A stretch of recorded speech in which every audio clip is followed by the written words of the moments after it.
नमस्कार। प्रसंगस में आप सभी का स्वागत है। प्रसंगस में आज चर्चाएं करेंगे राजनीतिक हलकों में क्या कुछ रहा जिसकी। तो सबसे पहले बात कर लेते हैं राहुल गांधी की। राहुल गांधी जहां भारत जोड़ो न्याय यात्रा के तहत कांग्रेस को किसी भी प्रकार से सफलता दिलाने की कोशिश में लगे हैं, वहीं दूसरी ओर कांग्रेस के दिग्गज नेताओं का भाजपा में जाने का सिलसिला भी जारी है।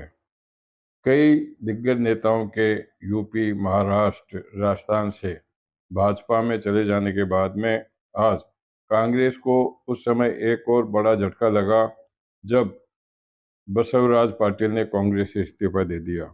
मराठवाड़ा के बड़े चेहरे बसवराज पाटिल अब भाजपा में शामिल हो सकते हैं। इसी प्रकार झारखंड के पूर्व मुख्यमंत्री मधु कोड़ा की पत्नी सांसद है झारखंड से, गीता कोडा, उन्होंने भी कांग्रेस छोड़ दी है और भाजपा ज्वाइन कर ली है। इसी पर तंज करते हुए भाजपा के वरिष्ठ नेता ओम राठौर, जो आज राजस्थान के टोंक जिले के दौरे पर थे, उन्होंने तंज कसा कि जहां एक और राहुल गांधी भारत को जोड़ने के लिए भारत जोड़ो यात्रा कर रहे हैं, वहीं कांग्रेस पार्टी में टूटने का भी सिलसिला जारी है।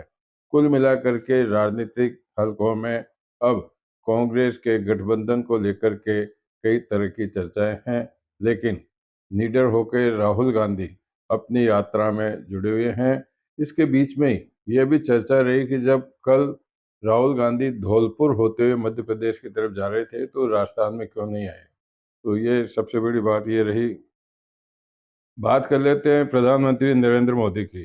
नरेंद्र मोदी, जैसा कि हम रोज चर्चा कर रहे हैं कि लोकसभा चुनाव के मिशन 24 को लेकर के जिस प्रकार से प्रदेशों में दौरा कर रहे हैं, नई नई योजनाएं दे रहे हैं, इसको को लेकर के आज उन्होंने 554 रेलवे स्टेशनों के पुनर्विकास की नींव रखी, शिलान्यास किया, उद्घाटन किया, जिसके तहत राजस्थान में भी कई स्टेशनों का विकास हुआ। सांगनेर का भी कई योजनाओं से आज विकसित किया जाने का संकल्प दोहराया गया, जहां मुख्यमंत्री भजनलाल शर्मा, प्रदेश भाजपा के अध्यक्ष सीपी जोशी, उप मुख्यमंत्री दिया कुमारी सहित कई मंत्री और रेलवे के अधिकारी आदि मौजूद रहे।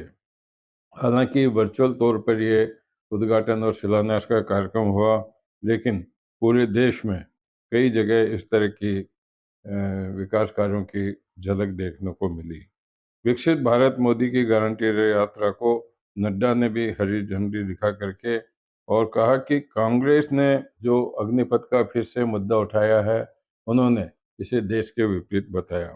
प्रधानमंत्री अब इसी दौरे के तहत कल केरल दौरे पर रहेंगे, जहां आईएसआरओ की 3 तकनीकी सुविधाओं का उद्घाटन करेंगे। बात कर लेते हैं संदेश खाली वाली। संदेश खाली वाले मामले में जो शाहरुख शेख हैं, जो वहाँ ईडी की कार्रवाई उनके खिलाफ जब राशन घोटाले में कार्रवाई करने गई थी, जब से वे लापता है। उनके समर्थकों ने ईडी के अधिकारियों के साथ मारपीट की थी, गाड़ियों में तोड़फोड़ भी की थी, लेकिन टीएमसी के नेता आज तक गायब है, जिसको लेकर के हाई कोर्ट ने दूसरी बार बंगाल सरकार को फटकार लगाते हुए कहा कि उनको ढूंढ करके लाओ, कहाँ छुपे हुए हैं, सरकार उनको ढूंढने में क्यों सक्षम नहीं है। बड़े बड़े अखबारों में, टीवी में उनके लिए विज्ञापन दो, उनको ढूंढने की कोशिश करो। और सबसे बड़ी बात आज की ये रही कि प्रसिद्ध गजल गायक पंकज उधास आज हमारे बीच नहीं रहे। 72 साल की उम्र में उन्होंने आज अंतिम सांस ली। उनको 2006 में पद्मश्री पुरस्कार से भी सम्मानित किया गया था और उनके जो गजल, उनके जो भक्ति भावना वाले गीत थे, वो आज भी लोगों के दिल पर उसी तरह से हरे भरे रूप में, एवरग्रीन के रूप में याद किए जाते हैं। और उनका राजस्थान से भी काफ़ी नाता रहा। वो बीकानेर के देशनोक में करनी माता के दर्शन करने के लिए समय समय पर राजस्थान आते रहते थे, जहाँ उनका काफ़ी कुछ संबंध वहाँ से माना जाता है और इसको लेकर के वहाँ के लोगों को भी उनके जाने से दुख हुआ है। ज्ञानवापी मामले की बात कर ले तो ज्ञानवापी मामले में पूजा का सिलसिला जारी रहेगा। इलाहाबाद हाईकोर्ट ने मुस्लिम पक्ष की आपत्ति को खारिज कर दिया है। यह 31 जनवरी से पूजा शुरू हुई थी, अब पूजा वापिस चलती रहेगी। बात कर लेते हैं मराठा आंदोलन की। मराठा आंदोलनकारियों ने आज जालना में बसें जला दी। वहां 3 बसें जला दी, जिसको लेकर के अब वहां इंटरनेट स्थगित कर दिया गया है और वहां पूरी सुरक्षा की व्यवस्था की जा रही है। बात कर लेते हैं राजस्थान में वैभव गहलोत की। वैभव गहलोत के खिलाफ अविश्वास प्रस्ताव आरसीए के अध्यक्ष हैं, अशोक गहलोत के पुत्र हैं वो। उनके खिलाफ आरसीए में 29 जिलों के जिला क्रिकेट एसोसिएशन के अध्यक्षों ने अविश्वास प्रस्ताव रखा था, जिनकी भनक पड़ते ही आज उन्होंने त्यागपत्र दे दिया। सूत्रों के अनुसार 29 जिला संघों ने प्रस्ताव पर हस्ताक्षर किए थे और उनको हटाने की कवायद शुरू हो गई थी, जिसको लेकर के उन्होंने त्यागपत्र दे दिया। अब आगे क्या होगा, लेकिन अशोक गहलोत ने भी उनके समर्थन में आज कुछ बयान जारी किए हैं।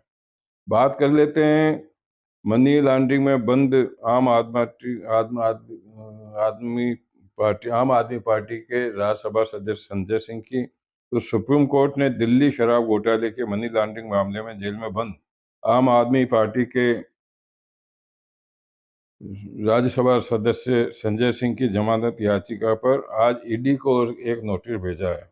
वो नोटिस इसलिए भेजा है कि संजय सिंह ने एक याचिका दायर करके ईडी पर परेशान करने का आरोप लगाया था और अपना पक्ष रखा था, जिसको लेकर के न्यायमूर्ति संजीव खन्ना और न्यायमूर्ति दीपांकर दत्ता की पीठ ने याचिका पर जांच एजेंसी को नोटिस जारी किया है।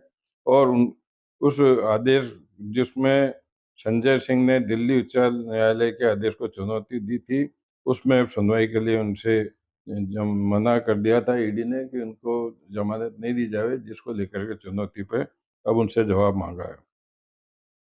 राजस्थान की बात करते हैं तो राजस्थान में तो अब चूंकि एक चुनाव आयोग की एक व्यवस्था बनी हुई है, एक नियम बना हुआ है कि जो सरकारी अधिकारी या कर्मचारी जिस जिले का होता है, चुनाव के दौरान उसकी पोस्टिंग वहाँ नहीं रहती है। तो 3 आईपीएस जो अभी जिला पुलिस अधीक्षक के पद पर कार्यरत हैं, उनके भी चुनाव आयोग की गाइडलाइन के अनुसार ट्रांसफर होने की संभावना बनी हुई है, जिसमें चूरू एसपी राजेंद्र मीणा, केकड़ी एसपी विनीत बंसल और नागौर एसपी नारायण सिंह टोगस का नाम शामिल संभावना बताई जाती है कि उनका ट्रांसफर इसमें किया जा सकता है। बात कर लेते हैं खाटू श्याम की। कल भी मैंने आपको मुंबई में जो गोवर्धन जी की हवेली का एक चित्र दिखाया था, उस चित्र के अंदर दिखा करके मैंने आपको बताया कि किस प्रकार से होली का त्यौहार मनाया जाना, होली के त्यौहार की शुरुआत हो गई है। उसी को लेकर के अब खाटू श्याम में जो होली के पर्व पर लक्खी मेला होता है, जहाँ लाखों लोग पूरे देश भर से नहीं, विदेश से भी वहाँ आते हैं बाबा के यहाँ झंडे लेकर के। उसकी तैयारियों को लेकर के भी शुरुआत जिला प्रशासन ने कर दी है। कल मेला मजिस्ट्रेट कार्यालय में यह बैठक होगी, जिसमें कलेक्टर कमर उल जमान और एसपी भुवन भूषण यादव सहित जिले स्तर के और स्थानीय स्तर के नेता उसमें अधिकारी उसमें भाग लेंगे। बात कर लेते हैं भजनलाल शर्मा की। भजनलाल शर्मा जहां यात्राओं में व्यस्त रहते हैं और दूसरे कार्यक्रमों में व्यस्त रहते हैं, आज वो सीएमओ में रहे। सीएमओ में उन्होंने कई फाइलों का निपटारा किया, अधिकारियों से भी बात की और आज राज्य सरकार ने एक नोटिफिकेशन जारी करके गुड़ और चीनी पर से मंडी शुल्क को समाप्त कर दिया। मतलब चीनी और मंडी पर अब मंडी शुल्क नहीं लगेगा। इस तरह का आदेश आज मुख्यमंत्री दिया कुमारी ने ये क्या है कि घोषणा की थी बजट में, उसको आज सरकार ने, सीएम भजनलाल सरकार ने उसका आदेश निकलवा दिया, जिसके बाद में अब इसमें कोई गुंजाइश नहीं रही और अब गुड़ और चीनी पर मंडी टैक्स नहीं लगेगा। तो ये सारी बातें हैं जो आपके सामने मैंने शेयर की है। एक बात कर लेते हैं कि जो धार्मिक स्थान हैं, उनको लेकर के भी राजस्थान सरकार पूरी सचेत है। प्रदेश में जो देवनारायण भगवान का जो मंदिर है मालासरी डूंगरी में, उसको भी कॉरिडोर में विकसित किए जाने का प्रस्ताव है, जिसको लेकर पर्यटन विभाग के लोगों ने शुरुआत कर दी है। देवनारायण कॉरिडोर विकास के लिए देवनारायण भगवान की जो जन्मस्थली है मालाश्री डूंगरी, उसको जोड़कर विकास होगा, जहां आने वाले श्रद्धालुओं को सुविधा मिलेगी। यह उज्जैन, काशी, अयोध्या, महाकाल, उज्जैन के महाकाल, महाकालेश्वर में जो लोग गए हैं कॉरिडोर बनने के बाद में, काशी विश्वनाथ गए हैं, उन्होंने देखा होगा कि किस तरह पर, किस प्रकार से वहाँ कॉरिडोर का निर्माण हुआ है। तो उसी को लेकर के और अब उसी तर्ज पर देवनारायण भगवान का भी यहाँ पर कॉरिडोर बनाने की शुरुआत की गई है, योजनाएं शुरू कर दी गई है। इन्हीं सब चर्चाओं के साथ में आज के प्रसंग वर्ष को यहीं विराम देते हैं। कल फिर नई चर्चाओं के साथ में आपके सामने उपस्थित होऊंगा। हो सकता है कि कुछ बड़ी चर्चाएं मैं आपके सामने पेश नहीं कर पाया हूं, क्योंकि मैंने आपको बताया कि पिछले कुछ समय से मैं मुंबई प्रयास पर हूं, लेकिन मुझे प्रसंग वर्ष को एकदम से अपडेट करने का पूरा पूरा ख्याल रहता है। मेरा पूरा प्रयास रहता है कि मैं हर बड़ी चर्चा आपके सामने रखूं। फिर भी अगर कोई चर्चा आपके सामने नहीं हो पा रही है तो उसके लिए मैं क्षमा चाहता हूं। कल फिर आपके साथ में उपस्थित होऊंगा। नमस्कार।